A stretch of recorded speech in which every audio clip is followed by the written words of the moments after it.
Pushpa 3 the rampage movie story అయితే నేను చెప్తాను. పక్కాగా మీకైతే సినిమా రిలీజ్ అవుతప్పటికి యూజ్ అవుద్ది ఈ వీడియో. అప్పుడు కూడా యూజ్ అవుద్ది అనమాట. అంటే 2030, 2029 అలా రిలీజ్ అవుద్ది సినిమా. సో అప్పుడు కూడా మీకు యూజ్ అవుద్ది ఈ వీడియో చూడండి మీరు. అండ్ నేను చెప్పే ఈ స్టోరీ చిన్న లైనే, బట్ నేను చాలా డీప్గా చెప్తాను మీకు. ఏంటంటే చిన్న లైన్ చెప్తా, దాన్ని సాగదీస్తా సినిమాలాగా. సో 50-40% మ్యాచ్ అవుద్ది నేను చెప్పేది సినిమాలో. సో ఇంకా మొదలు పెడదాం. ఎవరైనా చూడకముందు మన పుష్ప 2 రివ్యూ చూసేయండి గైస్. ఎవరైనా చూడకపోతే వెళ్ళి చూడండి. చాలా మంచి మంచి పాయింట్స్ అండ్ మంచి మంచి రివ్యూస్ కావాలంటే మన ఛానల్లో చూడండి. అండ్ రివ్యూ కూడా చూసేయండి. ఇంకా మూవీ విషయానికి వస్తే చిన్న మాట్లాడుకుందాం మూవీ గురించి కూడా. ఏంటంటే చాలా బాగుంది గైస్, నేను చెప్తున్నాను కదా. కొన్ని అంటే ఫాద్ ఫజిల్ క్యారెక్టర్ని బాగా యూజ్ చేసుకోలేదు, అది నాకు చిన్న డిసప్పాయింట్ అనిపించింది. అండ్ ఇంకా మిగతా విలన్స్ని కూడా అంత బాగా చూపించలేదు. సో ఇంకా మొదలు పెడితే విజయ్ దేవరకొండతో మొదలైంది ఇది. హ్యాపీ బర్త్డే ఆర్యా సుకుమార్ని. అయితే అప్పుడు ఎప్పుడు 2022లోనే చెప్పారు. 2021లో ద రైజ్, 2022లో ద రూల్, 2023లో ద ర్యాంపేజ్. కొంచెం లేట్ అయింది అనుకోండి సినిమా రావడానికి, బట్ సినిమా అప్పట్లోనే చెప్పారు మన విజయ్ దేవరకొండ. 2022 జనవరిలో అలా చెప్పారనమాట, మన ట్విట్టర్లో వేశారు ఏమని, ద ర్యాంపేజ్ 2023 అని. అప్పుడే మనకి రివీల్ చేశారు మూవీ అనేది.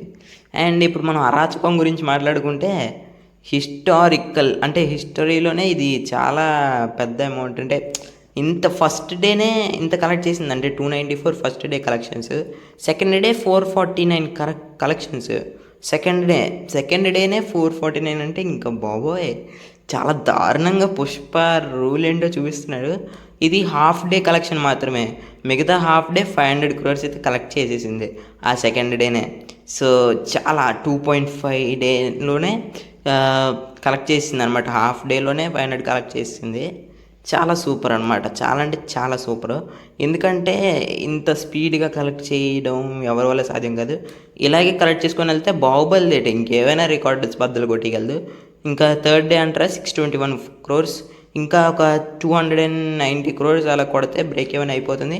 క్లీన్ హిట్ అనమాట సినిమా. ఇంకా అంతే. ఇంకా స్టోరీ విషయానికి వస్తే క్లైమాక్స్లో ఇది స్పాయిలర్ అలర్ట్, ఎందుకంటే సినిమా చూసిన వాళ్ళు చూడండి, లేదంటే స్కిప్ చేసి వెళ్ళిపోండి, నేను చెప్తున్నాను ముందే. క్లైమాక్స్లో మనకి ఇతన్ని ఎవరినో వెనకాతలని చూపిస్తారు. అండ్ పుష్పరాజు, ముల్లెడ్డి ఫ్యామిలీ అందరూ కలిసిపోయి పెళ్ళికి వెళ్తారు కదా. పెళ్ళికి వెళ్ళిన తర్వాత అక్కడ బ్లాస్ట్ చేస్తాడు. ఇది ఎవరో తెలీదు. కాకపోతే నాకు తెలిసింది ఏంటంటే, బన్వర్ సింగ్ షెకావత్ పుష్ప వాళ్ళు చనిపోయాడు అనేసి ఎవరో ఒకరు చెప్తారు కదా అక్కడికి వెళ్ళిన తర్వాత బాడీ తీసుకుంటప్పుడు. ఐ థింక్ బన్వర్ సింగ్ షెకావత్ తమ్ముడు అయి ఉండొచ్చు, అది అనిపిస్తుంది అతను. అండ్ అలా నాకు అనిపిస్తుంది. అది ఎవరంటే మన ఇంకెవరో కాదు, విజయ్ దేవరకొండ. ఎందుకంటే అతనే ఫస్ట్ రివీల్ చేసింది ద ర్యాంపేజ్ అని కూడా. అండ్ ఇంకోలా కూడా ఆలోచించవచ్చు. మన జగపతి బాబు క్లైమాక్స్లో తారక్ పొన్నప్పని చంపేస్తారు కదా కొత్త క్యారెక్టర్ని, చిన్న విలన్. అయితే చంపేసినప్పుడు ఆడు రాలేదా అని మెన్షన్ చేస్తారు. ఆడు రాలేదా అనేసి అంటే అది విజయ్ దేవరకొండైనా అయి ఉండొచ్చు. ఈ రెండిట్లో ఏదో టైం వచ్చి, నేనైతే బన్వర్ సింగ్ షెకావత్ తమ్ముడు అని అనిపిస్తుంది నాకైతే. ఎందుకంటే రివెంజ్ తీర్చుకుందామని ఇలా చేశాడు అని అనిపిస్తుంది నాకైతే. నాకు అనిపించింది నేను చెప్తున్నాను, మళ్ళీ మీరేమో బ్రో నువ్వు నీకు అనిపించింది చెప్తున్నావు, మళ్ళీ సినిమాలో చూస్తే ఇలాగేమో ఉండకపోతే మళ్ళీ నన్ను అనకండి. ఎందుకంటే నాకు తెలిసి నేను చెప్తున్నా, ఇది పక్కాగా ఈ రెండిట్లో ఏదో ఒకటి అయ్యిండొచ్చు. ఎందుకంటే సినిమాలోనే మెన్షన్ చేశారు మనకి, ఆడు రాలేదా అని చెప్తారు. సో ఐ హోప్, నాకు తెలిసి బన్వర్ సింగ్ షెకావత్ తమ్ముడు నాకు తెలిసి అంతే. అండ్ ఆడు రాలేదా అంటే మరి ఇంకోళ్ళు ఎవరో విలన్ ఉన్నాడు అని చెప్తున్నారు. ఇతనైతే కాదు మన బ్లాస్ట్ చేసింది, నేనైతే అలాగే అనుకుంటున్నా. మీరు మాత్రం అలాగా ఓకే, మన విజయ్ దేవరకొండ వీళ్ళు ఇది జగపతి బాబు వీళ్ళున మంచి ఫ్రెండ్స్ అది కాదు చెప్తున్నాను ముందు, మంచి ఫ్యామిలీ కాదు. అంటే ఆడు రాలేదా అంటే ఇంకో పెద్ద విలన్ ఎవరో ఉన్నారు. జాలరెడ్డిని అంతగా చూపించలేదు ఇందులో. జాలరెడ్డిని చూపిస్తారేమో అని అనుకున్నాను, నేను చెప్పాను రివ్యూలో కూడా అదే. జాలరెడ్డిని కూడా అంతగా చూపించలేదు ఇందులో. అండ్ మిగతా సునీల్ని, అనసూయ క్యారెక్టర్ని ఏమో జోకర్ చేసి పడేశారు. మెయిన్ బన్వర్ సింగ్ షెకావత్ క్యారెక్టర్ కొన్ని దగ్గర కామెడీ బాగా పండించారు. కొన్ని కొన్ని దగ్గర యాక్షన్ సీన్స్ ఉంటాయి భయ్యా, నిజంగా చెప్తున్నాను కదా, ర్యాంపేజ్ అంతే, బన్వర్షించుకోవద్ది. అండ్ కొత్త విలన్స్ గురించి వస్తే మీకు బుర్రపాడైపోద్ది. మన సిద్ధప్ప, రావు రమేష్ కూడా విలన్ అయిపోయారు. ఎందుకంటే క్లైమాక్స్లో అలా చిన్నైనా అనిపిస్తుంది కదా, ముల్లెట్ ఫ్యామిలీలో ఎవరెవరో ఉంటారు, నాకు వరసలు అంతగా తెలియవు అందుకని చెప్తున్నాను ఇలాగా. ఆ అమ్మాయిని పట్టుకెళ్ళిపోతారు. అయితే వదిలే, ఎలాగో వాళ్ళు పట్టించుకోరు కదా అనేసి అంటే, మనకు తెలిసింది కదా పుష్పరాజ్ గురించి. ఆహా అవునా అని అనేసి సీఎం చేస్తాడు అనమాట. సీఎం చేస్తాడు, సిద్ధప్పని చేస్తాడు. నా తొక్కలో సీఎం, నా తొక్కలో ఎంపీ అని తిడతారు ఇద్దరినైనా. సో రావు రమేష్ దాంతో మన జగపతి బాబు ఇద్దరు బాగా ఆ తిట్టినప్పుడు కూడా అంతలాగా విలన్ అవ్వలేదు మన జగపతి బాబు. మెయిన్ ఎందుకు అయ్యారంటే విలను తారక్ పొన్నప్ప, అదే ఈ ఎవరు జగపతి బాబు వాళ్ళ తమ్ముడి కొడుకుని చంపినందుకు మెయిన్ అలాగా అవుతుంది అనమాట. మెయిన్ విలన్ అవుతాడు. అండ్ దానికి కూడా తక్కువే ఉంటాడేమో,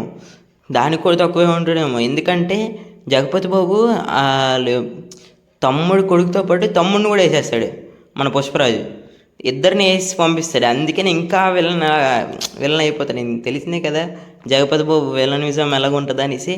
అండ్ చిన్న డీటెయిలింగ్ మీకు చెప్తాను, మూవీ చూసిన వాళ్ళకి ఇది తెలుస్తుంది. ఎందుకంటే మనకి మూవీలో షర్ట్ ఇక్కడ పడిపోతున్నాడు, మన పుష్పరాజు పడిపోయినట్టు చూపించారు. అండ్ ఇక్కడ షర్ట్ కూడా చిదగలేదు, ఎక్కడ చిదిగినట్టు కూడా లేదు. సో ఇది బాగా గుర్తుపెట్టుకొని కొంచెం దగ్గరలోనే మాట్లాడుకుందాం. అండ్ ఇంకో విషయానికి వస్తే, మన జపాన్లో ఈ నోటు తీసుకుంటున్నట్టు ఎక్కడా చూపించలేదు మనకి. అది డిలీటెడ్ సీన్లో వేస్తారంటే మళ్ళీ చాలా పెద్ద లెంత్ అయిపోద్ది మూవీ. ఎందుకంటే జపాన్కి వెళ్తున్నట్టు చూపించాలి, ఎందుకు వెళ్తున్నాడు ప్రాపర్ రీజన్ ఉండాలి, అన్నీ ఉండాలి. అండ్ అందుకు ఉండాలన్నమాట ఇవన్నీ. ఈ రీజన్స్ ఉంటేనే డిలీటెడ్ సీన్ కింద యాడ్ చేయాలి, ఓకేనా.